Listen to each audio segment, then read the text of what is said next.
Assalamualaikum. Okey, hari ini kita akan masuk di dalam bab baru, bab 8, bab daya dan gerakan. Okey, hari ini kita akan masuk di dalam standard kandungan 8.1 iaitu daya.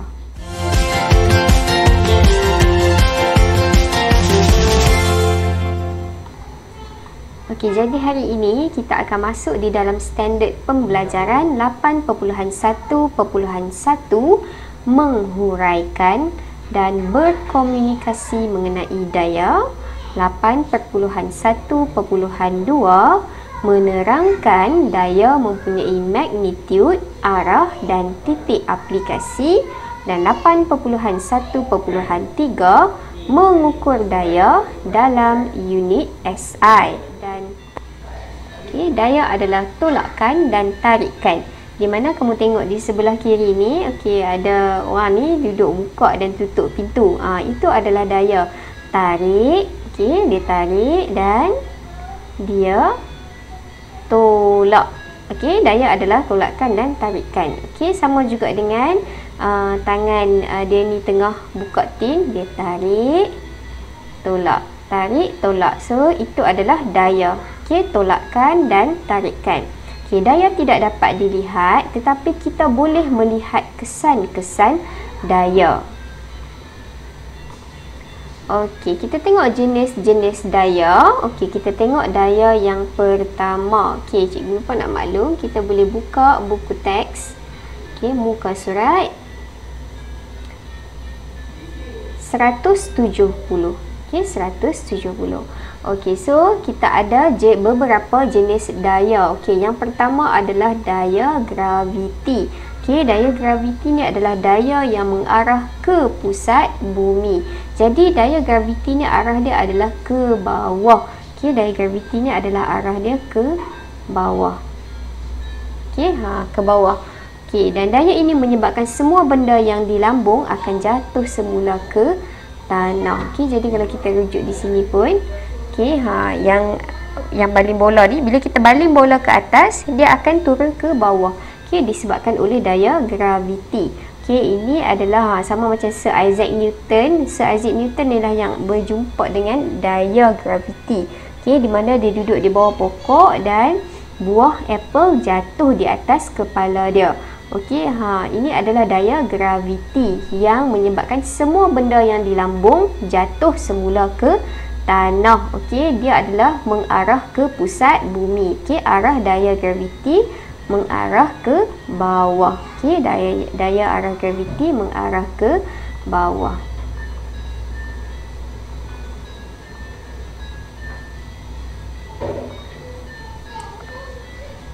Yang kedua adalah daya geseran. Cuba tengok di sini. Daya geseran ialah daya yang menentang gerakan dan bertindak di antara dua permukaan yang saling bersentuhan. Jadi untuk dapatkan daya geseran ni, dia kena ada dua benda yang bersentuhan. Contoh macam ni, brother ni duduk tolak sofa. Jadi ada dua benda yang bersentuhan, iaitu nampak kaki sofa dengan lantai. Kalau brother ni tolak ke sebelah kanan, itu arah gerakan yang dia tolak kan. Arah gerakan objek ke sebelah kanan. Ke sebelah kanan ni. Tetapi arah daya adalah bertentangan dengan arah objek. Jadi kalau arah objek ni menghala ke kanan, daya tergeseran, dia punya daya dia, arah dia ke sebelah kiri. Jadi macam ni. Ke kanan itu arah gerakan objek dan arah geseran adalah bertentangan, iaitu ke kiri. Contoh macam abang ni, dia tolak kotak. Arah gerakan kotak tu mestilah ke sebelah kiri kan. Arah gerakan kotak tu mestilah ke sebelah kiri. Sebelah kiri ni arah gerakan objek, tetapi arah gerakan daya bertentangan, iaitu dia menghala ke arah abang tersebut.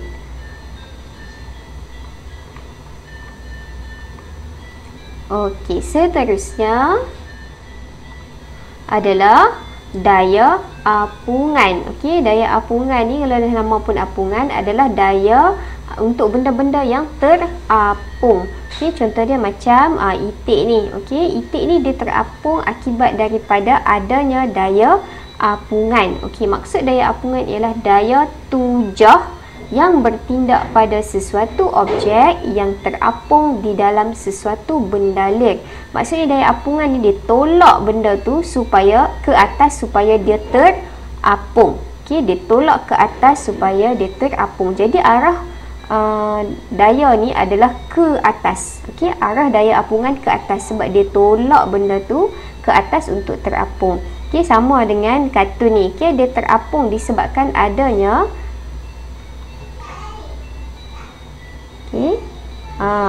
daya apungan dari bawah, yang menujah pelampung ini ke atas. Jadi daya apungan daya tujah yang bertindak pada sesuatu objek terapung di dalam sesuatu benda lir. Dan dia menolak ke atas. Arah daya apungan ke atas. Seterusnya adalah daya elastik. Daya elastik ni, nama pun elastik kan, nampak ni macam elastik. Dia wujud apabila sesuatu bahan diregangkan ataupun dimampatkan. Selain daripada elastik ni, kita boleh tengok macam spring. Ini juga daya elastik bila kita regangkan dia. Jadi kita panggil dia juga sebagai daya elastik. Selain daripada itu, kita ada daya normal. Cuba tengok gambar apple di bawah ni. Apple ni dia tak bergerak ke mana-mana pun. Dia duduk statik di situ. Apa yang membuatkan dia duduk statik di atas meja ini? Dia disebabkan oleh daya normal. Daya normal adalah daya yang dihasilkan apabila sesuatu objek bersentuhan dengan suatu permukaan, dan daya normal ini akan menyebabkan sesuatu objek tersebut pegun. Dia menyebabkan sesuatu objek pegun.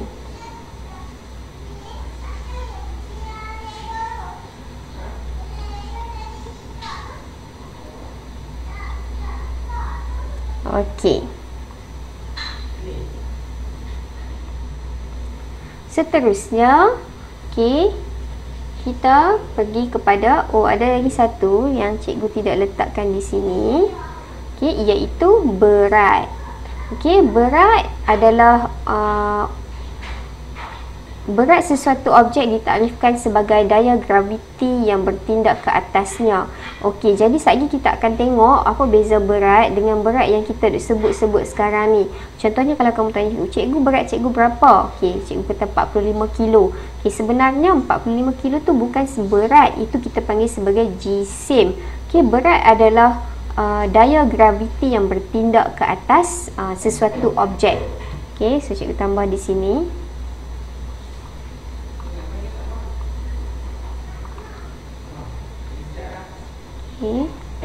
Berat adalah daya graviti yang bertindak ke atas objek. Sekejap kita akan tengok.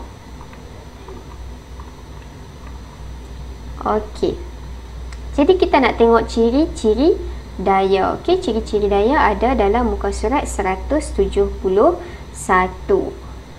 Ciri-ciri daya adalah, daya ni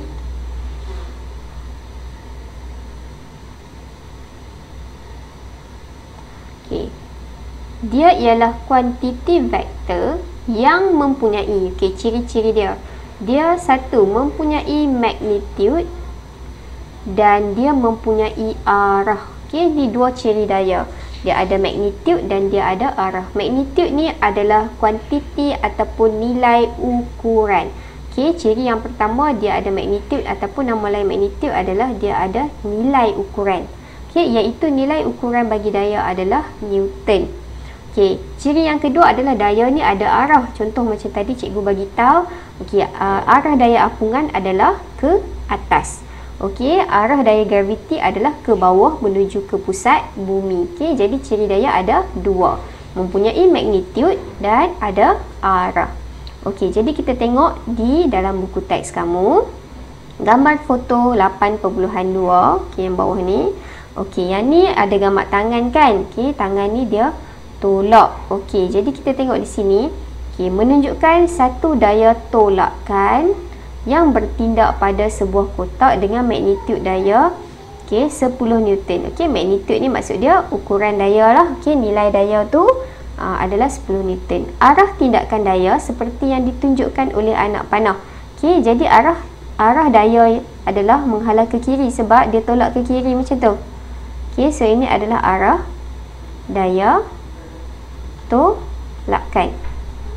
Okey. Dan titik aplikasi adalah di bahagian sini. Okey, ini adalah titik aplikasi. Okey, titik aplikasi ni adalah titik yang kita tumpukan keseluruhan daya kita. Okey, semua daya kita tumpukan di sini. Jadi ini titik aplikasi dan arah daya tolakan adalah menghala ke kiri. Okey, sebab tangan dia tolak ke sana. Okey, kita tengok rajah perpuluhan 8.6.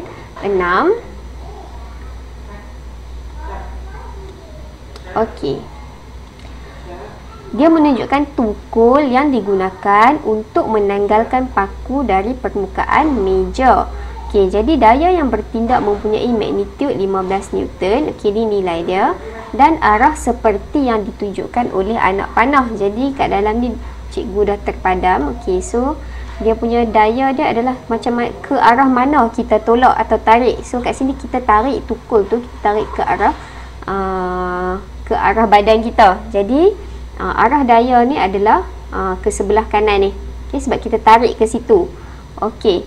Dan di manakah titik aplikasi? Titik aplikasi di mana kita tumpu keseluruhan daya. Okey, kita tumpukan di bawah ni. Okey, sebab kita tekan kat situ dan kita tarik. Okey, jadi titik aplikasi adalah di mana kita tumpukan. Tengok ni, titik aplikasi adalah daya di mana bahagian hujung tukul, bahagian daya yang dikenakan tertumpu. Okey, semua daya kita kenakan di situ. Okey, daya kita kuat di sini dan arah yang kita gunakan adalah menghala ke kanan.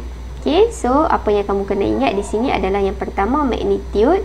Magnitude adalah nilai ukuran, arah mana yang kita tolak atau tarik. Okey, dan titik aplikasi, tempat di mana kita tumpukan keseluruhan daya. Neraca spring. Okey, ini adalah neraca spring. Okey, so bila kita letak barang, okey, ni yang kecil ni. Okey, kita letak barang kat sini. So kita tarik. Okey, selagi daya yang kita kenakan tu tak mencukupi, selagi itu spring ni akan meregang. Okey, selagi daya yang kita kenakan itu tidak mencukupi, selagi itulah kita punya spring akan meregang. Okey, bila dia akan berhenti meregang? Okey, bila daya yang dikenakan dah cukup. Okey, contohnya macam ni kan. Dia tarik, okey, dah cukup daya, dia berhenti. Dan apabila dia berhenti, kita dah boleh tarik barang tersebut. Nampak? Dia tarik, berhenti tang ni kan. Tang ni, inilah daya yang dikenakan untuk menarik barang tersebut. Okey, jadi sampai kat sini spring tu berhenti dan kita boleh mula tarik dah. Kalau tidak, sampai masa dia meregang ni, barang ni tak akan bergerak lagi. Okey, once dia berhenti, dia akan tarik.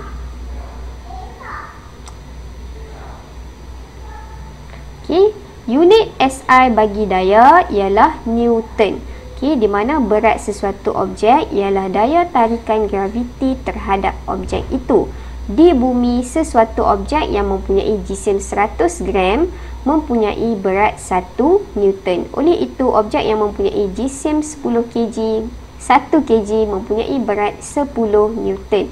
Jadi, unit daya adalah Newton. Okey, Newton. Okey, dan berat sesuatu objek, di hubungan dia macam ni. Okey, 1 kg sama dengan 10 Newton.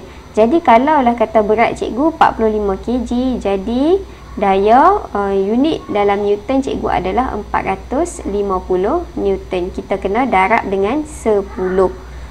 Okey, jadi kita akan tengok video macam mana neraca spring tersebut yang cikgu tunjukkan tadi berfungsi.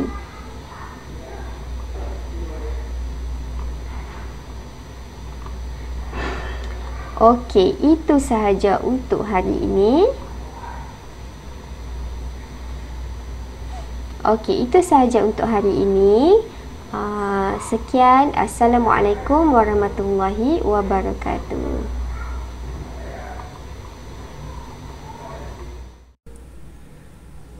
Di pasaraya, kita menggunakan neraca spring untuk mendapatkan berat buah-buahan dan sayur-sayuran yang kita ingin beli.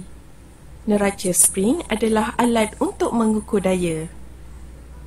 Apabila kita menggunakannya untuk mengukur berat objek, kita sebenarnya mengukur daya graviti yang bertindak ke atas objek.